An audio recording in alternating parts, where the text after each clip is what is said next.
Student जो अब हमने स्टार्ट करना टॉपिक दैट इज डाइलेक्ट्रिक, जिसको हम इंसुलेटर भी कह देते हैं, ठीक है student. And this is one of the most important topic students. तो देखिए इसमें क्या क्या हम कर सकते हैं। तो देखिए स्टूडेंट, यहाँ पे मैंने पूरा इसको बना रखा है पहले, ठीक है। ये 2 कैपेसिटर प्लेट्स लिए हमने, ठीक है। इसके अंदर इलेक्ट्रिक फील्ड लाइन्स जा रही हैं। ये जो रेड कलर की इलेक्ट्रिक फील्ड लाइन्स दिखाई हुई ना स्टूडेंट्स, ये हमें ई नॉट बता रही है, मतलब अप्लाइड इलेक्ट्रिक फील्ड है। और ये जो ऊपर की तरफ आ रही है ये इंड्यूस्ड इलेक्ट्रिक फील्ड है स्टूडेंट, इंड्यूस्ड इलेक्ट्रिक फील्ड है जब हमने इसके अंदर डाइलेक्ट्रिक इंसर्ट किया। समझना, हमने 2 पैरेलल प्लेट ली, ठीक है, कैपेसिटर की, उसको एयर में रखा, उसको चार्ज करके ऐसे रख दिया एज इट इज़। तो हमने क्या किया, एक डाइलेक्ट्रिक उठाया, उसको डाइलेक्ट्रिक इसके अंदर इंसर्ट करना शुरू कर दिया। जब हमने इसके अंदर पूरा डाइलेक्ट्रिक इंसर्ट किया तो उसके इंसर्ट करने से इलेक्ट्रिक फील्ड के ऊपर क्या फ़र्क पड़ता है स्टूडेंट, पोटेंशियल के ऊपर क्या फ़र्क पड़ता है, कैपेसिटेंस के ऊपर क्या फ़र्क पड़ता है, इन सब पॉइंट्स के ऊपर हमने अब पीएचडी करनी है कि डाइलेक्ट्रिक के बेनिफिट्स क्या हैं कैपेसिटर के अंदर इंसर्ट करने से। स्टूडेंट्स ऐसे मान लीजिए कि डाइलेक्ट्रिक के बहुत ज़्यादा बेनिफिट्स है। डाइलेक्ट्रिक जो है कैपेसिटेंस की वैल्यू को बढ़ाने में बड़ी हेल्प करता है स्टूडेंट्स, ठीक है स्टूडेंट्स, तभी हम डाइलेक्ट्रिक के बारे में पढ़ रहे हैं। तो ये स्टूडेंट्स हमने फॉर्मूले पढ़े हुए हैं, E equal to sigma over sigma, sigma minus sigma naught over epsilon naught. अगर आपने पढ़े हुए हैं तो वेल एंड गुड, नहीं तो मैं इसको डेरिवेशन की फॉर्म में अगले चैप्टर्स में, मतलब कि अगले इसी में ही करवा दूंगा आपको, ठीक है। तो sigma minus sigma naught upon epsilon naught, वैसे ये तो फॉर्मूला पढ़ा होता है, is equal to sigma over epsilon naught. Student सुना होता ना, is equal to sigma over epsilon naught, sigma by epsilon naught.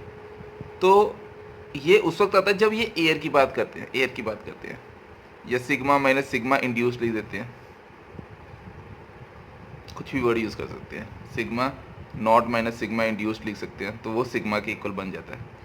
Sigma और के टाइम एप्सिलॉन नॉट भी लिख सकते हैं स्टूडेंट्स। ये के टाइम कब आएगा स्टूडेंट, के टाइम कब आएगा स्टूडेंट, के टाइम कब आएगा, ये उस वक्त आएगा जब इसके अंदर डाइलेक्ट्रिक इंसर्ट करते हैं, डाइलेक्ट्रिक इंसर्ट करते हैं। तो स्टूडेंट यहाँ पे मैंने बोला जैसे डाइलेक्ट्रिक जो होती है ना उसकी अलग अलग वैल्यूज होती है। जैसे वाटर अगर इंसर्ट करें तो के की वैल्यू 81 टाइम हो जाती है, समझ रहे हैं। तो यहाँ पे E not applied electric field है और इंड्यूस्ड इलेक्ट्रिक फील्ड है, और ई जो है that is the net electric field, जो बची हुई फील्ड होती है। और ये जो बची हुई फील्ड है यही हमारी कैपेसिटेंस के ऊपर मतलब कि बताती है कि कैपेसिटेंस की वैल्यू ज़्यादा होनी चाहिए या कम होनी चाहिए, समझ रहे। अब हमें पता है E is equal to sigma over K epsilon naught है। अब के जो है it is always greater than 1, ठीक है। के की वैल्यू हम हमेशा 1 से ग्रेटर रखते हैं। एयर के लिए अगर 1 है तो वाटर के लिए 81 है, तो इसके ऊपर ही बढ़ती जाती है स्टूडेंट्स। तो अगर के की वैल्यू ग्रेटर देन 1 है, नीचे वाली बड़ी है, तो E is inversely proportional to K, तो इसका मतलब इलेक्ट्रिक फील्ड कम होनी शुरू हो जाएगी स्टूडेंट।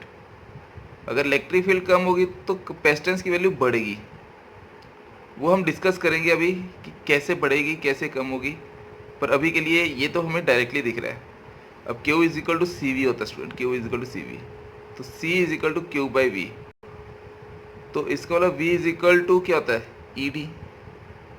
तो ये सारे के सारे फॉर्मूले एक दूसरे से कोरिलेट कर रहे हैं स्टूडेंट। तो capacitance is inversely proportional to electric field, तो ऐसे भी आप मान सकते हैं इसको, समझ रहे स्टूडेंट। तो आपने ये बेसिकली फॉर्मूला लर्न करना है, E is equal to sigma over K epsilon naught. चलो आगे कुछ इसके इंपॉर्टेंट पॉइंट्स करते हैं। अब देखिए स्टूडेंट, इसका सबसे पहला पॉइंट जो मैंने बताया यहाँ पे कि which does not allow charges to flow, समझ रहे, which does not allow charges to flow through it. तो यहाँ पे स्टूडेंट सबसे पहला पॉइंट, इंपॉर्टेंट पॉइंट यही है कि ये अलाउ नहीं करता कि चार्ज जो है वो फ्लो करे, बट फिर भी ये इलेक्ट्रोस्टैटिक फोर्स जो है वो डेवलप कर देता है स्टूडेंट। जैसे मैंने ऊपर दिखाया कि इलेक्ट्रिक फील्ड लाइन सारी शुरू हो जाती है, स्लो मतलब बड़ी कमज़ोर होती हैं पर आती हैं इलेक्ट्रोस्टैटिक फोर्स, और इसी के करके फील्ड आ जाती है। एग्जाम्पल मैंने ऊपर बताई थी जैसे एयर, वैक्स, वाटर, समझ स्टूडेंट।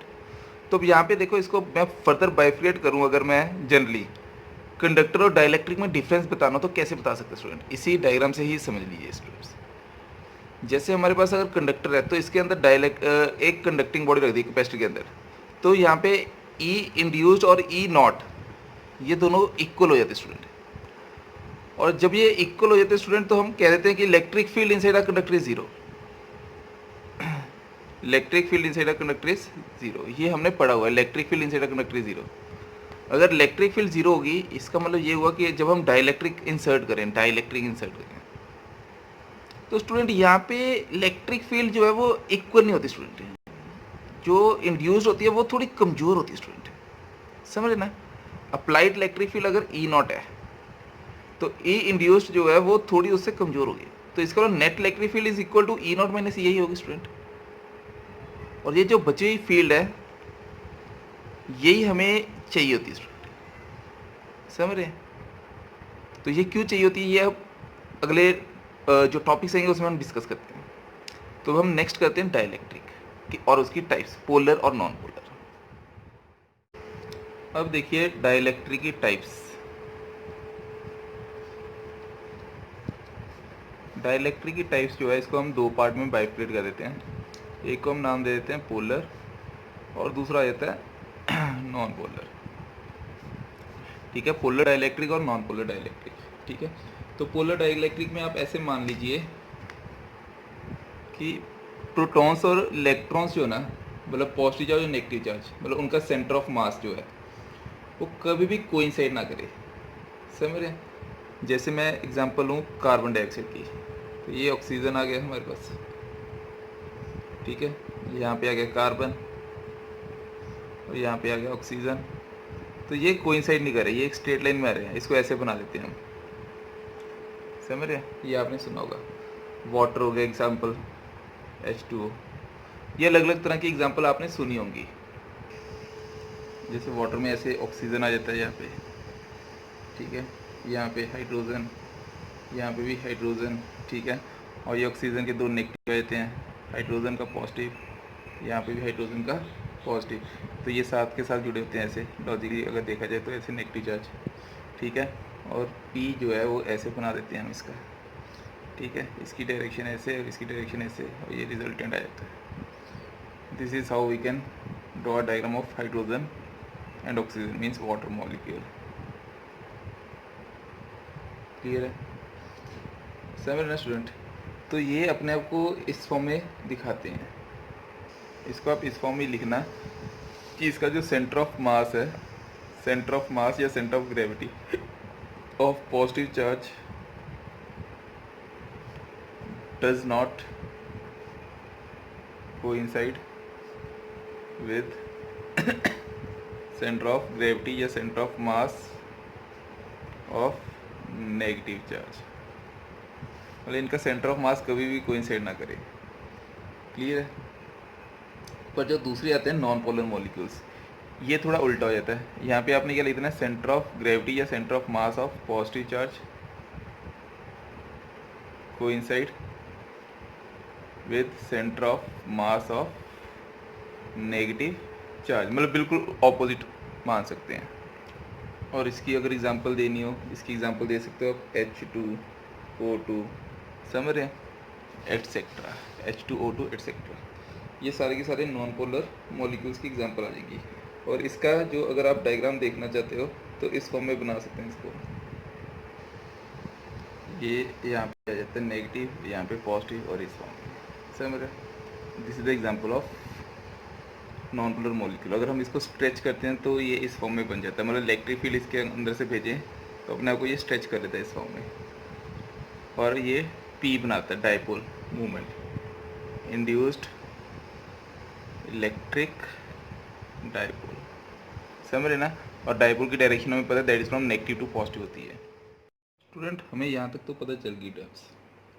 अब देखो स्टूडेंट, ये जो इसको अगर और ज़्यादा डिटेल में समझा जाए, ये जो हमारे पास बची हुई फील्ड है ना, यहाँ पे देखो E नॉट माइनस EI, ये जो बची हुई फील्ड है ये ही, इसी को ही हम कह देते हैं कि ये जो बची हुई इलेक्ट्रिक फील्ड है ये पोलराइज्ड इलेक्ट्रिक फील्ड है, और इस प्रोसेस को हम कहते हैं पोलराइजेशन, समझ रहे हो ना। तो इसको हम लिखेंगे कैसे, the alignment of dipole moments of permanent और induced dipoles with the direction of applied electric field, मतलब बची हुई जो फील्ड है उसी को ही हम क्या कह देते हैं, पोलराइजेशन, समझ रहे हो ना। ये इंपॉर्टेंट टर्म है, मतलब बची हुई फील्ड जो है उसी को हम पोलराइजेशन कहते हैं। तो स्टूडेंट इसको इस फॉर्म में भी डिफाइन करते हैं पोलराइजेशन को, पोलराइजेशन जिसको P के साथ डिनोट कर देते हैं। बड़ी ही इंपॉर्टेंट टर्म बता रहा हूँ कि electric dipole movement, electric dipole movement जो एक पर्टिकुलर वॉल्यूम के अंदर है, पर यूनिट वॉल्यूम, उसी को ही हम पोलराइजेशन कहेंगे, यही पोलराइज्ड हुआ है, समझ ना। Electric dipole moment per unit volume is called polarisation. तो इसको हम डिनोट कैसे कर देंगे, P के साथ, P is equal to QID, electric dipole moment charge into its separation, और सेपरेशन बिटवीन टू पोल्स थी D, ठीक है, और चार्ज जो लिया था Q, एक माइनस Q एक प्लस Q। तो either charge into its separation पर यूनिट वॉल्यूम, वॉल्यूम क्या आ जाएगा, इसका एरिया A मान लेते हैं और ये D, तो ये कट गया चार्ज पर यूनिट एरिया, इसको हम कहते हैं सरफेस चार्ज डेंसिटी। तो इसका मतलब पोलराइजेशन ही सरफेस चार्ज डेंसिटी के इक्वल आ रही है। तो ये भी एक रिलेशन पूछ लिया जाता है कई बार, ठीक है। और इसके अगर यूनिट पूछा जाए, यूनिट क्या होंगे, coulomb per metre square, charge का कूलम और एरिया का मीटर स्क्वायर, तो इस फॉर्म में भी लिख सकते हैं। क्लियर है स्टूडेंट। अब देखो ऐसा माना जाता है कि जैसे डाइलेक्ट्रिक्स जितने भी होते हैं स्टूडेंट्स, डाइलेक्ट्रिक्स एक्सेप्ट, जैसे कुछ क्रिस्टल्स होते हैं, टाइप्स ऑफ क्रिस्टल्स, कुछ टाइप्स होते हैं जिसको हम कहते हैं फेरो इलेक्ट्रिक्स। आपने सुना होगा फेरो, केमिस्ट्री में तो जरूर ही सुना होगा। फेरो का मतलब क्या होता है, फेरो का मतलब ये होता है कि आयरन पीस, जो आयरन पीस के बने हो, वो क्रिस्टल को छोड़ के जो आयरन पीस के बने हो, वो सारे के सारे dielectric, this are directly proportional to electric field in the dielectric. तो हम इसको ऐसे लिखते हैं, P is directly proportional to E except ferroelectrics. तो इसका मतलब ये हुआ कि इसको मैग्नीट्यूड में लिखते हैं, P is equal to there is some constant, और ये जो कांस्टेंट आ रहे स्टूडेंट्स, ये आपके लिए बिल्कुल नई टर्म्स होंगी, ठीक है। ये स्टार डाल लीजिए, डबल स्टार, क्योंकि यहाँ पे एक नया कांस्टेंट आ गया जिसको हम कहते हैं ससेप्टिबिलिटी, ठीक है। चाय के साथ नोट करते हैं इसको, चाय चाय चाय। और ये जो ससेप्टिबिलिटी है, ये नेचर को बताती है स्टूडेंट, समझना, किसको बताती है, नेचर को बताती है।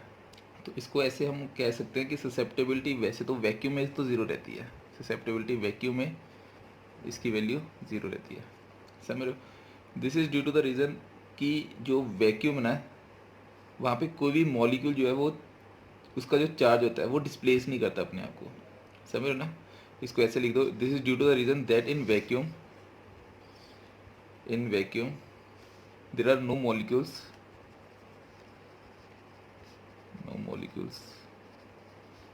whose charges can be displaced by electric field, can be displaced by electric field। Clear. अब यहाँ पे देखिए स्टूडेंट, ये इंपॉर्टेंट टर्म है, यहाँ पे एक कांस्टेंट आ गया है, ये तो आपने सुना होगा, के साइलेंस नॉट, इसके साथ साई ई आ रहा है, चाई ई, ठीक है। ये जो चाई ई है, यही इंपॉर्टेंट टर्म है, और ये क्या कहती क्या है, ये डिपेंड करती है नेचर के ऊपर, कैसा मटेरियल है। जैसे फॉर एग्जांपल आयरन का बना है, कॉपर का बना है, हर एक की ससेप्टिबिलिटी उसके अकॉर्डिंग चेंज करती है। और वैक्यूम में अगर कुछ भी नहीं है, आयरन कॉपर कुछ भी नहीं, तो ससेप्टिबिलिटी ज़ीरो हो जाएगी, ठीक है। तो ससेप्टिबिलिटी ज़ीरो हो जाएगी। सिर्फ आपने अभी के लिए इतना ही रीड करना है, ठीक है। टाइम के साथ आपको समय आना शुरू हो जाएगा ये भी। अभी देखिए एक नया कॉन्स्टेंट साई ई पढ़ लिया, तो यहाँ पे ना एक रिलेशन पूछा गया था बोर्ड में कि psi R is equal to epsilon R is equal to 1 plus chi, और ये इंपॉर्टेंट क्वेश्चन की फॉर्म में है क्योंकि ये बोर्ड में पूछा गया है CBSE में। तो आपने इसको करना क्या है, देखिए फिर से हमारे पास ऐसे फॉर एग्जांपल ऐसे इलेक्ट्रिक फील्ड थी, ठीक है, इसके अंदर डाइलेक्ट्रिक रखा, तो हमारे पास E की वैल्यू क्या आ जाती थी, E0 माइनस E इंड्यूस्ड, समझ रहे हो, समझ रहे ना student.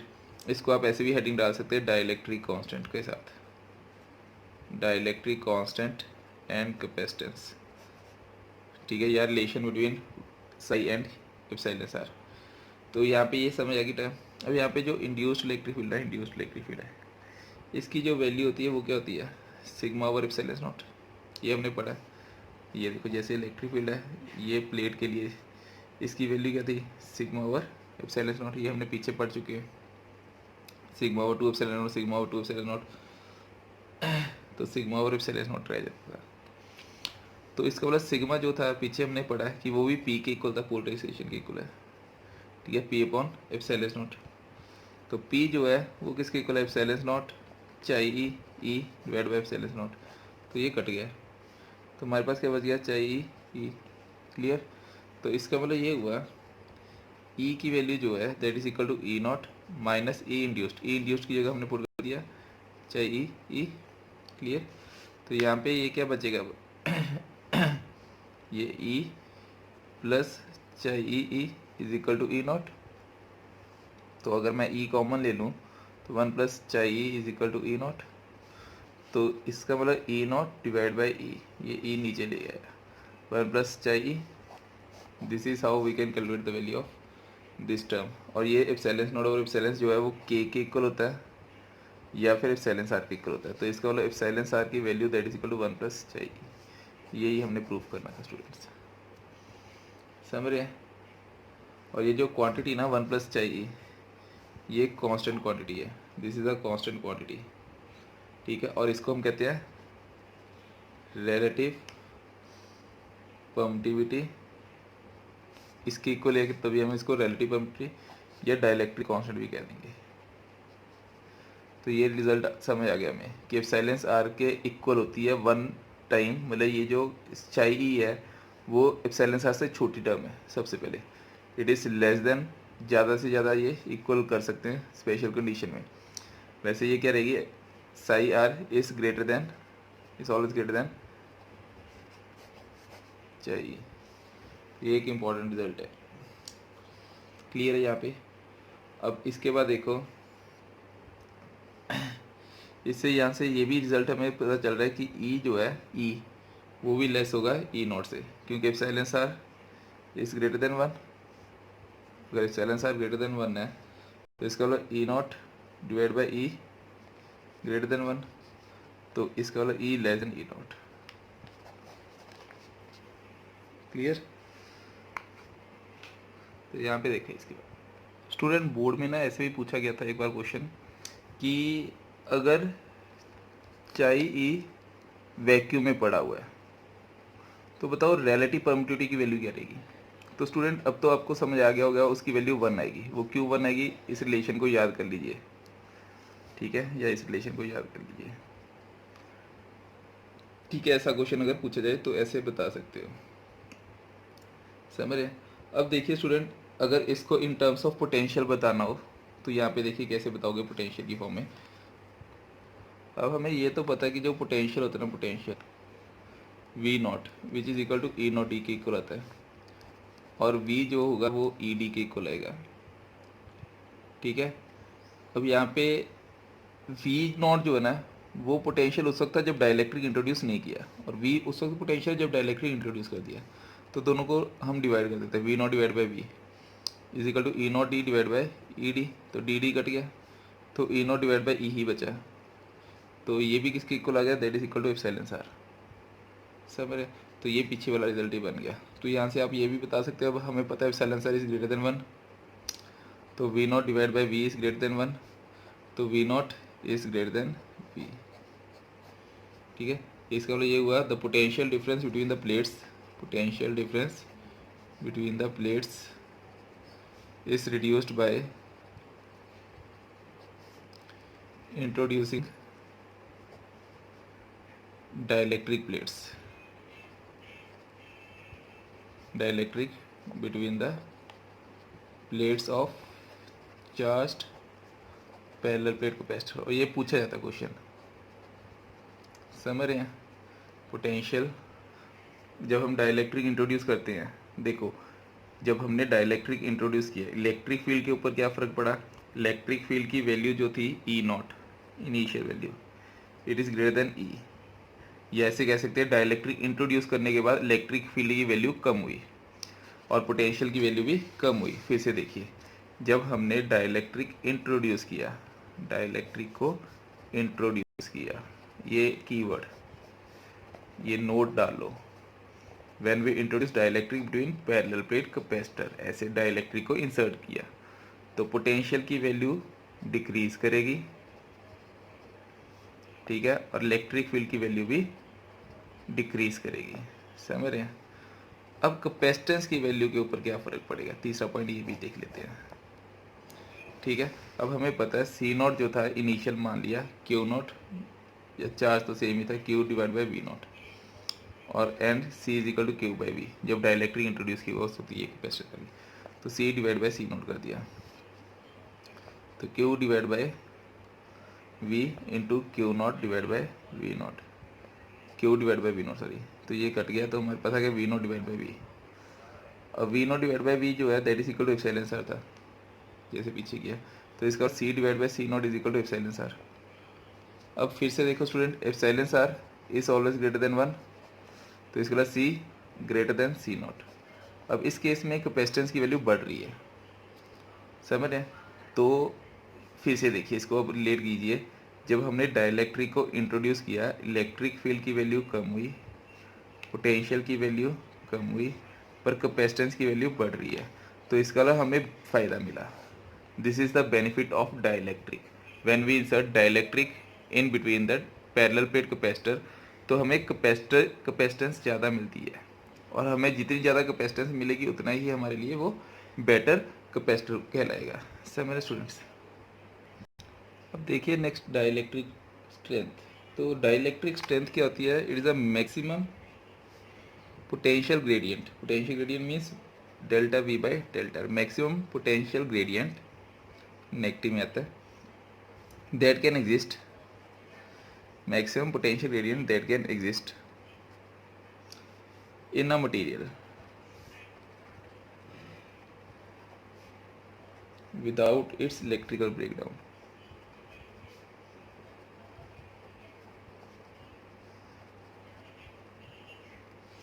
This is the dielectric strength of that particular material.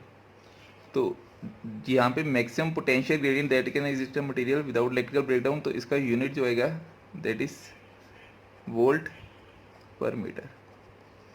समझ स्टूडेंट, मतलब कि कितना मैक्सिमम पोटेंशियल, यहाँ पे देखिए potential gradient that can exist. For example यहाँ पे देखिए, फॉर एग्जांपल यहाँ से मैंने किया 1 वोल्ट, 2 वोल्ट, 3 वोल्ट, मतलब ऐसे वैल्यू दे रहा हूँ, अलग अलग वैल्यू दे रहा हूँ। तो मैंने कहा ये 1 मीटर है, ये डिस्टेंस 1 मीटर है, तो यहाँ से मैंने एक इलेक्ट्रिक फील्ड दी 3 इंटू 10⁻⁶ वोल्ट, 6 वोल्ट, इतना वोल्ट है। ये जो इतना वोल्ट इसमें से मैं पास करवा रहा हूँ ना, ठीक है, जो इतना वोल्ट मैं इसमें से पास करवा रहा हूँ, तो यहाँ पे ये ब्रेक डाउन नहीं हो रहा, ये सर्किट ख़राब नहीं हो रहा। जैसे मैं इससे थोड़ी सी वैल्यू बढ़ा दूंगा 4 इंटू 10⁻⁶ वोल्ट, तो ये सर्किट को ख़राब कर देगा। तो इसका मतलब इस पॉइंट तक, जिस पॉइंट तक ये इस सर्किट को ख़राब नहीं कर रहा, मतलब अगर ये एग्जांपल है एयर की, एयर में इतने वोल्ट तक ये डाइलेक्ट्रिक जो है ना, ये एयर जो है डाइलेक्ट्रिक, ये ख़राब नहीं करता सर्किट को। तो इसका मतलब इसका ब्रेकडाउन जो है ना इसके बाद आएगा। अगर इसका डिस्टेंस 1 मीटर है, अगर मैं सेपरेशन 2 मीटर कर दूं तो उसके अकॉर्डिंग ये भी वैल्यू चेंज करेगी। तो इसका 3 into 10⁸ sorry 3 into 10⁶ volt 1 metre में अगर हो तो इतना, अगर 2 मीटर होता तो यहाँ पे 6 इंटू 10⁶ वोल्ट पर 2 मीटर आ जाता है। समझ रहे हो? तो इसके अकॉर्डिंग ऐसे वैल्यूज चेंज करती जाती है आपकी। समझ रहे हो ना स्टूडेंट्स? तो ये वाली वैल्यू याद रखनी है कि हाँ, ये एक एग्जांपल की फॉर्म में बताया कि इतने वोल्ट तक ये अपने आप को ब्रेक नहीं करता। जिस पॉइंट तक वो अपने इलेक्ट्रिकल ब्रेकडाउन ना आए मटेरियल के ऊपर, वो उस पर्टिकुलर डाइलेक्ट्रिक की स्ट्रेंथ होती है स्टूडेंट। उसके बाद यहाँ पे क्या आना शुरू हो जाएगा? स्पार्किंग होनी शुरू हो जाएगी। समझ ना, लाइटनिंग आती है, स्पार्किंग आती है, ये सारा का सारा शुरू हो जाता है ऐसी चीज़ें में। समझ स्टूडेंट?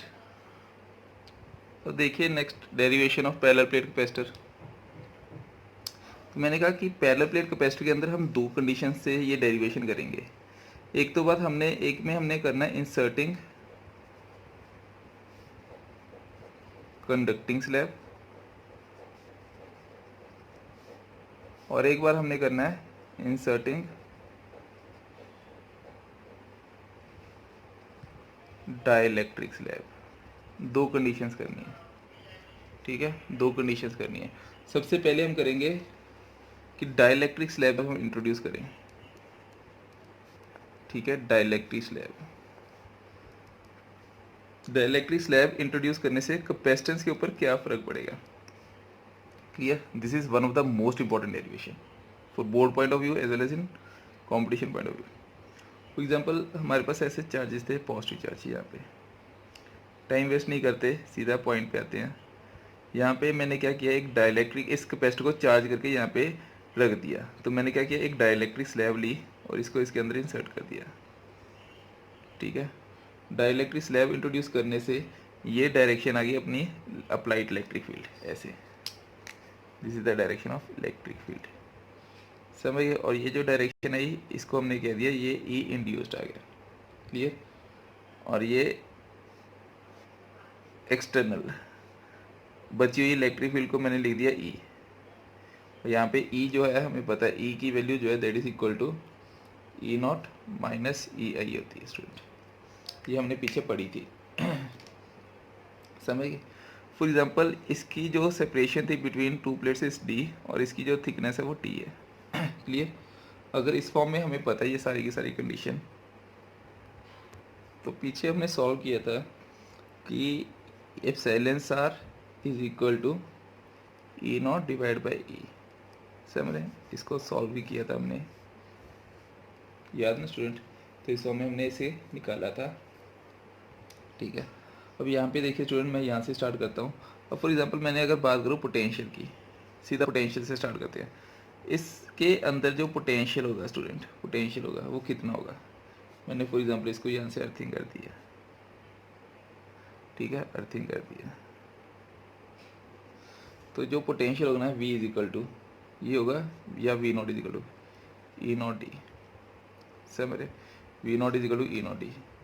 अब ई नॉट डी तो आ गया हमारे पास, ये भी समझ आएगा ई नॉट डी। अब यहाँ पे समझिए स्टूडेंट, ये तो जनरल कंडीशन होती है जब हमने डाइलेक्ट्रिक को इंसर्ट नहीं किया, नो डाइलेक्ट्रिक इज इंसर्टेड, जब हमने डाइलेक्ट्रिक को इंसर्ट नहीं किया। बट जैसे ही हमने डाइलेक्ट्रिक को इंसर्ट किया तो ये जो V नॉट था वो V बन गया होगा, जैसे हमने पीछे किया व्हेन डाइलेक्ट्रिक इज इंसर्टेड। जैसे डाइलेक्ट्रिक को इंट्रोड्यूस किया तो V जो है that is equal to E naught, electric field E naught की कहाँ पे रह जाएगी, बार बार रह जाएगी T minus T, plus electric field अंदर जो रहेगी इसके अंदर वो कितनी होगी, E which is equal to E naught minus E I, समझ रहा, plus E into T, clear है। ये वाली बन जाएगी और इसको मैंने इक्वेशन बना दी, इक्वेशन नंबर 1। अब v की वैल्यू जो आएगी that is equal to E naught D minus T, plus यहाँ से e की वैल्यू निकाल सकते हैं। तो e की वैल्यू जो आएगी that is equal to E is equal to, ये उधर गया ये नीचे आ गया, एप्सिलॉन नॉट या E naught divide by epsilon R, या के लिख दो, एक ही बात है, विच इज इक्वल टू के भी लिख सकते हैं। क्लियर हो रही है टर्म स्टूडेंट्स। तो इसका मतलब ये हुआ कि ये जो यहाँ पे E है वो क्या हो जाएगा, ई नॉट बाई के इंटू टी। तो यहाँ से ई नॉट कॉमन लिया, हमारे पास क्या बचा है, D minus T plus T upon के। क्लियर होगी यहाँ पे टर्म। अब स्टूडेंट्स यहाँ तक तो हमें समझ आएगा कि हाँ ये वाली टर्म बन रही है। अब हमने निकालना है यहाँ से कैपेसिटेंस। तो कैपेसिटेंस का फॉर्मूला तो हमें पता है, C is equal to Q is equal to C V होता है, तो Q is equal to C divide by V, clear. तो इसका मतलब ये हुआ, ये जो सारी वैल्यू है इसको ऐसे लिख सकते हैं, क्यू को क्यू रहने देते हैं अभी तो, ठीक है, E naught D minus T plus T by K. अब क्यू का जो फॉर्मूला होता है ना, क्यू का formula that is equal to sigma A, surface charge density to area, और ई नॉट का होता है, ई जो है that is equal to sigma divide by epsilon naught. तो ये एप्सिलॉन नॉट ऊपर चला गया, ब्रैकेट में आ गया D minus T plus T by K, समझ ना, D minus T plus T by K. तो सिग्मा के साथ सिग्मा कट हो गया हमारे पास। अगर सिग्मा के साथ सिग्मा कट हो गया तो हमारे पास जो टर्म बची वो क्या बची स्टूडेंट, वो हमारे पास जो टर्म बची that is equal to epsilon naught A divide by D minus T plus T by K. This is one of the most important formula capacitance का। अब देखिए स्टूडेंट इसी को कैसे कर सकते हो। तो सी की वैल्यू जो थी that is equal to epsilon naught A divide by D minus T plus T by K था। स्टूडेंट ये उस वक्त था जब हमने डाइलेक्ट्रिक के बीच में एक कैपेसिटर के बीच में एक डाइलेक्ट्रिक इंसर्ट किया। अब मैं कह दूं, ऐसे बात करूं कि स्पेशल केस बना के मैंने कहा कि एक प्यारे बच्चे ने क्वेश्चन पूछा है कि सर ऐसा होगा कि अगर मैं डाइलेक्ट्रिक पूरे का पूरा इस स्लैब के अंदर ही रख दूँ, कैपेसिटर के अंदर इंसर्ट करवा दूँ, मतलब कोई स्पेस ही ना रखूँ, मतलब डी को टी के इक्वल कर दूँ, जब डी टी के इक्वल आ जाए तो कैपेसिटेंस के ऊपर क्या फ़र्क पड़ेगा। तो कैपेसिटेंस की वैल्यू देख लेते हैं उस वक्त क्या बढ़ेगी, इसको सी डैश मान लेते हैं, D minus D by K, तो डी माइनस डी कट गया, ठीक है। तो यहाँ पे D minus D plus D by के, यहाँ पे प्लस था, तो ये हो जाएगा के time epsilon naught A by D. तो स्टूडेंट यहाँ से हमें पता चल गया कि कैपेसिटेंस अगर हम पूरे डाइलेक्ट्रिक के अंदर इंसर्ट कर दें तो वो के टाइम इंक्रीज करेगा। क्लियर होगी ये टाइम। तो ये फर्स्ट पॉइंट हमें पता चल गया कि हाँ अगर इसके अंदर इंसर्ट कर दें तो के टाइम इंक्रीज करेगा। अब वो डिपेंड करता है कि ये जो के है ये सीरीज में कनेक्ट किया या पहले में कनेक्ट किया, अभी वो करेंगे, क्वेश्चंस के ऊपर आएंगे। इसके बाद देखिए स्टूडेंट, यही डेरिवेशन अब हमने करनी है जब हमने इंसर्ट किया conducting slab between parallel plates. जब हमने कंडक्टिंग स्लैब इंसर्ट की ना स्टूडेंट, यहाँ पे देखिए स्टूडेंट, ये डाइलेक्ट्रिक की जगह इस बार हमने कंडक्टिंग स्लैब इंसर्ट की। फिर से बात तो वही है, ये डी आ गया और इसकी थिकनेस हमने मान ली टी, बाहर से इलेक्ट्रिक फील्ड ई नॉट और इसकी electric field E, which E naught minus E I था। अब हमें पता है कंडक्टिंग स्लैब के लिए ई नॉट जो है वो ई आई के इक्वल होता है, तो electric field inside a conductor is zero. तो ये जो कंडक्टर है, कंडक्टर, इसके लिए इलेक्ट्रिक फील्ड की वैल्यू क्या हो जाएगी, ज़ीरो, इलेक्ट्रिक फील्ड ज़ीरो। अगर इलेक्ट्रिक फील्ड ज़ीरो है तो इसका मतलब जो हमने पढ़ा फॉर्मूला वी का, V is equal to E naught D minus T, पीछे वाले स्टेप कॉपी पेस्ट है, plus E into T. Electric field zero है तो ये ज़ीरो बन जाएगा, तो इसका मतलब वी की वैल्यू क्या आ जाएगी, E naught D minus T. अब हमें पता है Q equal to C V, तो C is equal to Q divide by V. अगर ऐसा हो गया तो इसका मतलब ये हो गया कि क्यू तो एज इट इज़ वी की वैल्यू आ गई ई नॉट डी माइनस टी, और क्यू इक्वल टू सिग्मा ए रहता है, sigma A divide by E naught की वैल्यू क्या होती है, sigma over epsilon not D minus T. तो इसका मतलब सिग्मा के साथ सिग्मा कट गया, तो सी की वैल्यू क्या आ जाएगी, epsilon naught A divide by D minus T. तो दिस इज़ द फॉर्मूला। अब फिर से देखिए, जैसे पीछे एक बच्चे ने पूछा था, सिमिलरली एक और बच्चे ने सेम क्वेश्चन पूछा कि सर क्या होगा अगर मैं पूरे के पूरे स्लैब को डाइलेक्ट्रिक कंडक्टिंग स्लैब को पूरे के पूरे कैपेसिटर के अंदर इंसर्ट करवा दूँ। तो स्टूडेंट स्पेशल केस इसका देखिए, तो इसका डी जब टी के इक्वल आ जाए तो कैपेसिटेंस जो है इसकी इन्फानाइट हो जाएगी, और ये जो केस है ये केस वैसा है कि ये मेटल की तरह बिहेव करेगी, जितना करंट आएगा उतना करंट यहाँ से जाएगा। ये क्लियर है। तो दोनों केसेस में कैपेसिटेंस की वैल्यू इंक्रीज कर रही है। क्लियर हो गया स्टूडेंट्स। अब नेक्स्ट देखिए, इसके लास्ट केस में आ जाते हैं कि क्या फ़र्क पड़ता है अगर हम इसके अंदर वेरियस पैरामीटर के ऊपर, हमने वेरियस पैरामीटर्स लिए,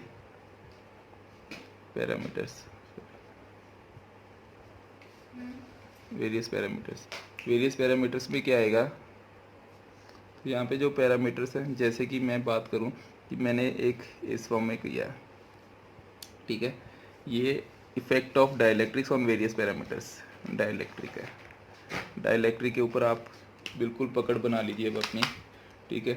जैसे मैंने कहा कि ये कैपेसिटर प्लेट थी हमारे पास ऐसे, यहाँ पे नेगेटिव चार्ज था, ठीक है, और यहाँ पे मैंने कहा कि ऐसे सोर्स बना दिया, ये ए है और ये बी है। इसके दो केस रख दिए कि मैंने पहले केस में बोला कि इसको मैंने डाइलेक्ट्रिक को एक कैपेसिटर चार्ज करके यहाँ पे रख दिया, क्लियर, उसको बैटरी के साथ कनेक्ट नहीं किया।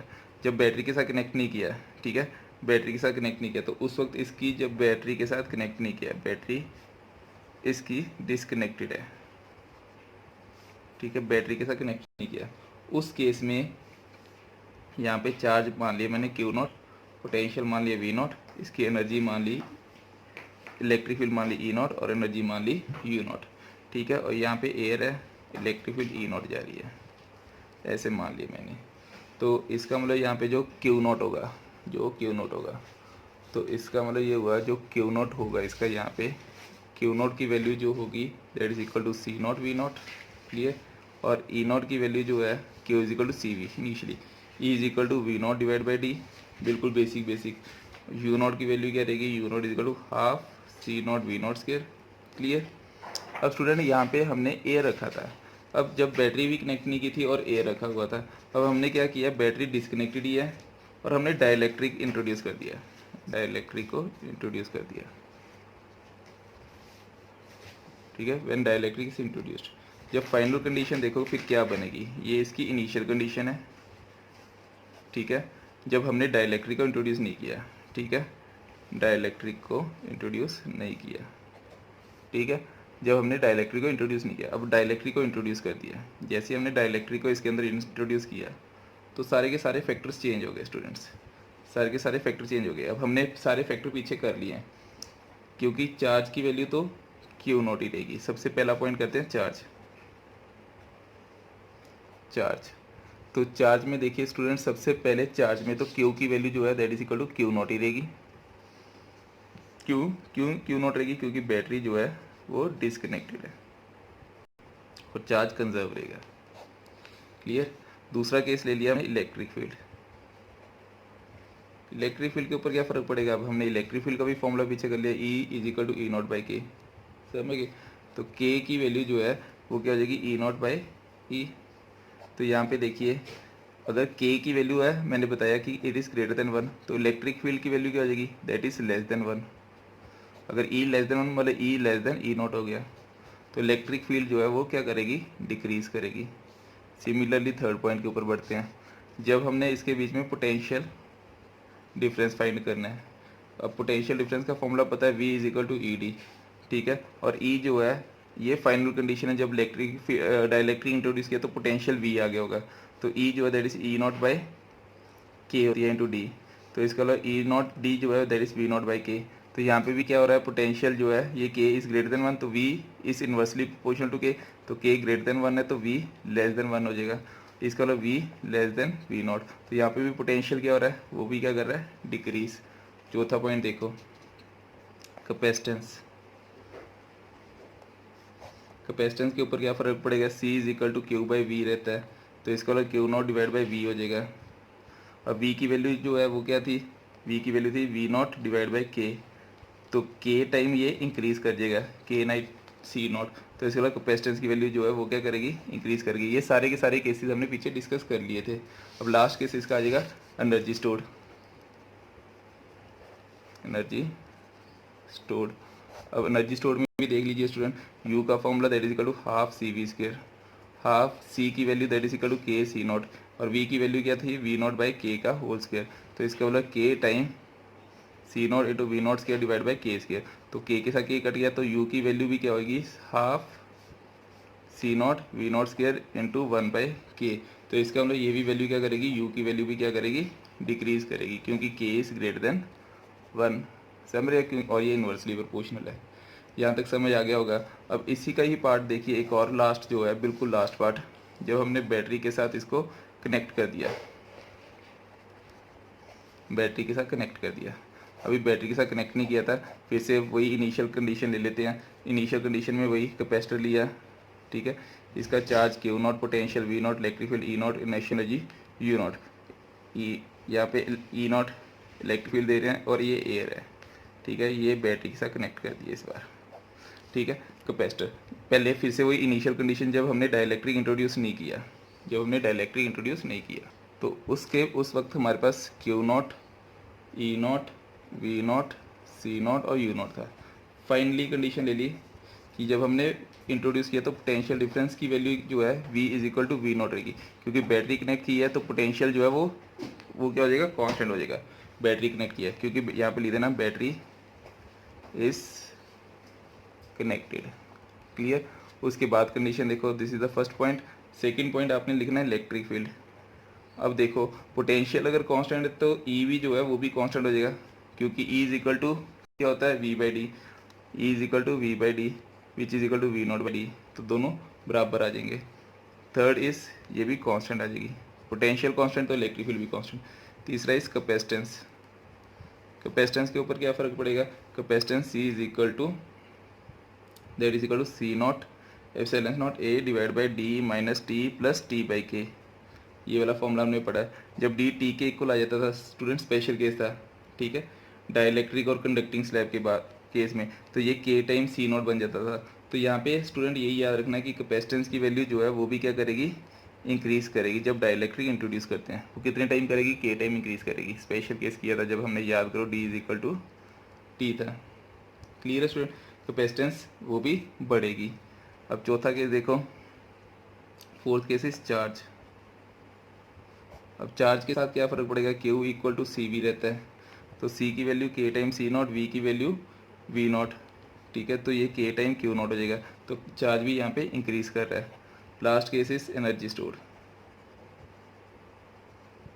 ठीक है, एनर्जी स्टोर यू का formula half C V square.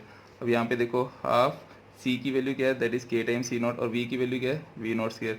तो इसका मतलब ये भी क्या कर रहा है, के टाइम इंक्रीज़ कर रहा है। तो स्टूडेंट यहाँ पे अब आपको सारे के सारे पॉइंट्स क्लियर हो गए होंगे कि कैसे कैसे ये सारी टर्म्स करनी होती हैं। तो मैं आपको इसका एक चार्ट दिखा देता हूँ। इस फॉर्म में चार्ट बना के आप अपने पॉइंट्स को लर्न कर लेना, ठीक है। These are the most important point. तो नेक्स्ट लेक्चर में हम अब इसके न्यूमेरिकल्स और कोरोना डिस्चार्ज के बारे में थोड़ा सा डिस्कस करेंगे। Thank you so much.